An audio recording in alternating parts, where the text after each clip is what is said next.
ایک عدالت کے اندر مجھے یاد آئے کہ جج نے خاتون کو جو کٹگرے میں کھڑی تھی ان سے کہا کہ میڈم ایسی کیا بات ہو گئی تھی کہ آپ نے شوہر کو فوراً شوٹ کر دیا, گولی مارنے کی کیا وجہ تھی؟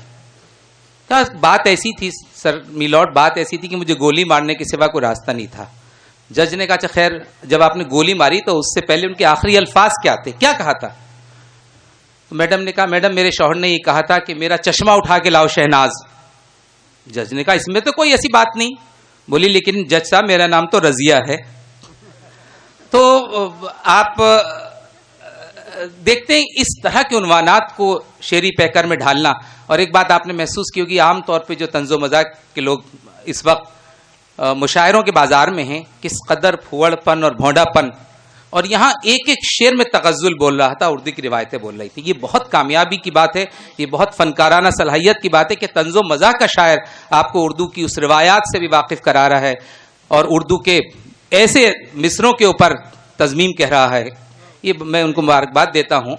حضرات اس وقت مرحلہ یہ ہوتا ہے ناظم مشاعرہ کے لیے کہ کس شاعر کو آپ کے سامنے پیش کریں, اور ظاہر ہے کہ طنز و مزاح کے بعد بڑے دل گردے کا کام ہے, لیکن میں شاعر نہیں بلکہ شاعرہ کو پیش کرتا ہوں.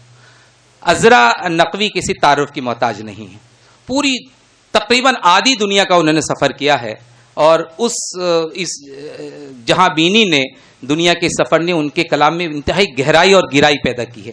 تقریباً 6 کتابوں کی مصنفہ ہیں. شعری مجموعہ ان کا منظر عام پہ آ چکا ہے.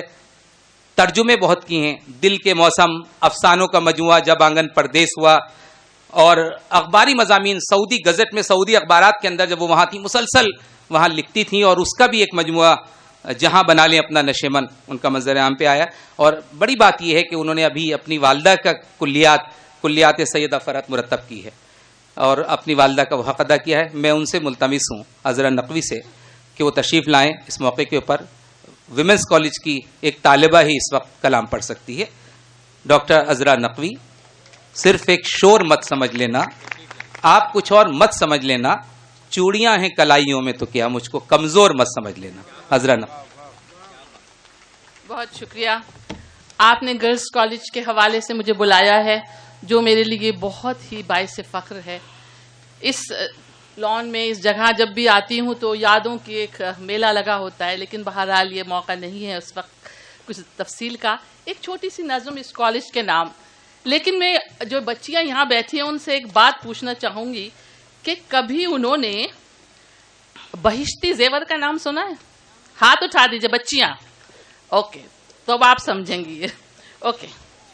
گرلز کالج میرا رشتہ ہے پرانا تجھ سے, گرلز کالج میرا رشتہ ہے پرانا تجھ سے, یہ فقط چند برس کی ہی رفاقت تو نہیں, تیرے دامن میں گزارے ہوئے کچھ ماہ و سال, کچھ لڑکپن کے حسین خواب, گزشتہ احباب, کسی بوسیدہ سے البم میں سجی تصویریں, وقت کی گرد سے دھندلا سی گئی ہیں اب تو, وقت کی گرد سے دھندلا سی گئی ہیں اب تو. یہ تو سب یاد کی پروائی ہے, آتی ہے چلی جاتی ہے. میرے کالج میرا رشتہ ہے پرانا تجھ سے, نسل در نسل سے پائی ہوئی میراث ہے تو.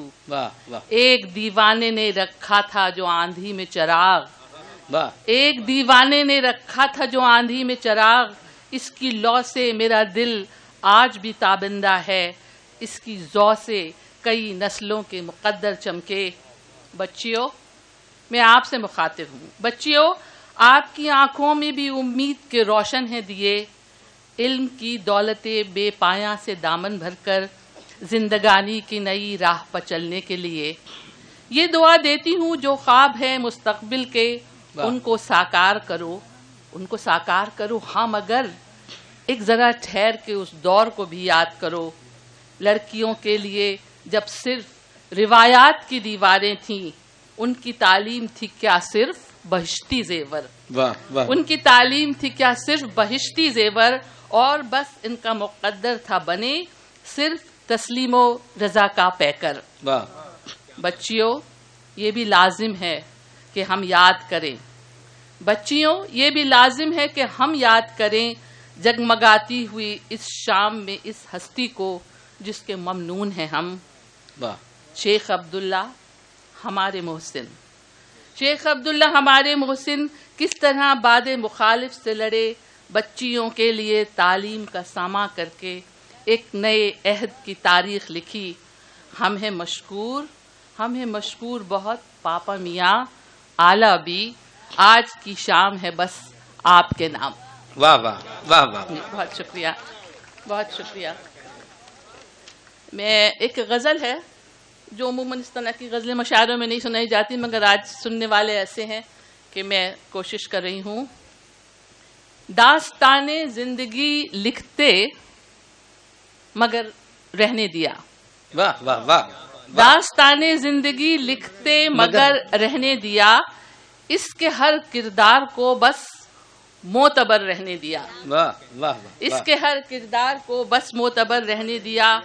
کوئی مفروضہ سی منزل تھی نہیں پیش نظر. کوئی مفروضہ سی، کوئی کلیشے نہیں.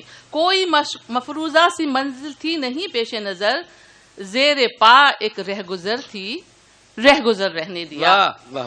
زیر پا ایک رہگزر تھی، رہگزر رہنے دیا. دل کے ہر موسم نے بخشی دولت احساس و درد.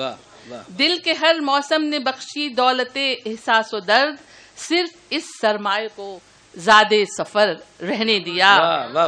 صرف اس سرمایہ کو زادے سفر رہنے دیا، اور ساتھ ایک خوشباش لہجہ محفلوں میں لے کے آئے.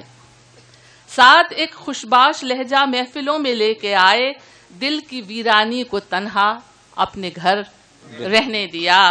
دل کی ویرانی کو تنہا اپنے گھر رہنے دیا. شور کرتی بھاگتی دنیا میں شامل بھی رہے. شور کرتی بھاگتی دنیا میں شامل بھی رہے. ایک سر مدھم سا دل کے ساز پر رہنے دیا. ایک سر مدھم سا دل کے ساز پر رہنے دیا. اور وقت کے بہتے ہوئے دریا پہ کشتی ڈال کر، وقت کے بہتے ہوئے دریا پر کشتی ڈال کر سارے اندیشوں سے خود کو بے خبر رہنے دیا. اور خود غرض تھوڑا سا ہونا بھی ضروری تھا، مگر خود غرض تھوڑا سا ہونا بھی ضروری تھا، مگر تجربوں سے سیکھ کر بھی یہ ہنر رہنے دیا. اور ساری دنیا کے لیے ہر شب دعائے خیر کی. ساری دنیا کے لیے ہر شب دعائے خیر کی. ذکر اپنی خواہشوں کا مختصر رہنے دیا. اور کوئی کیوں دیکھے ہمارے دل کی ساری مملکت. کوئی کیوں دیکھے ہمارے دل کی ساری مملکت. ایک جھلک دکھلائی ہے اور بیشتر رہنے دیا. اور کون دامن گیر ہے اکثر یہ کرتا ہے سوال. بچیوں اس پہ عمل مت کرنا میرے شعر پہ. کون دامن گیر ہے اکثر یہ کرتا ہے سوال. کر تو سکتی تھی بہت کچھ تم، مگر رہنے دیا. آپ اس کو مت رہنے دیجیے گا.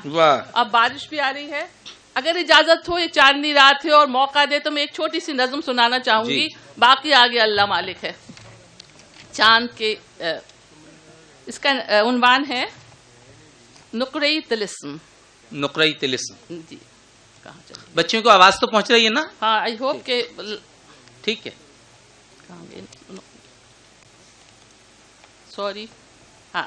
رات تاریک تھی ایک کالے سمندر کی طرح، اجنبی دیس تھا تنہائی تھی. جگمگاتے ہوئے بازاروں کی بے کیف فضا اور بوجھل سے کیے دیتی تھی جسم و جاں کو. شہر کی حد سے پرے دور تلک پھیلے ہوئے ریت کی صفاقی تھی.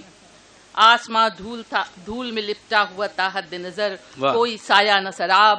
کار میں بجتا ہوا گیت بھی الفاظ کی تکرار تھا، بے روح تھی لے. پھر اچانک مجھے مانوس سے ایک لمس نے بیدار کیا. تھپکیاں دے کے میرے شانے پر کان میں دھیرے سے سرگوشی کی. میں تیرے ساتھ یہاں تک آیا، میں ابھی چوم کے آیا ہوں تیری خاک وطن. تیری گلیاں، تیرے مانوس در و بام، تیرا گھر آنگن، تیرے ماں باپ کے آزردہ سے مشفق چہرے، منتظر آنکھوں کی خاموشی کو چوم آیا ہوں. تیرے آنگن کی چمیلی کی دعا لایا ہوں. یاد ہے کوئی کہتا ہی رہا وہ ستمبر کی خنک رات تھی، میں تھا تم تھی، واہ۔ ریڈیو پر کوئی بجتی ہوئی اسپینش دھن دور میپل کے گھنے جنگل میں ہم کو مدہوش کیے دیتی تھی. یاد ہے؟ واہ۔ یاد ہے تجھ کو لڑکپن میں کبھی آم کے بور کی بیلے کی چمیلی کی مہک ساتھ لیے کچے آنگن پر جھکے نیم کی شاخوں میں ہوا بہتی تھی اور ہم دونوں بہت دیر تلک جاگتے تھے، راز کی باتیں کیا کرتے تھے. کوئی کہتا ہی رہا یاد کرو، دیپ سے دیپ جلے یادوں کے، اور کچھ ایسا ہوا. یک بیک چلنے لگی باد صبا نجد کے صحراؤں میں، اور ایک نور کا دریا سا نظر آنے لگا صحرا میں. واہ۔ کار کے بند دریچے سے اتر آیا میری گود میں چاند. واہ واہ واہ.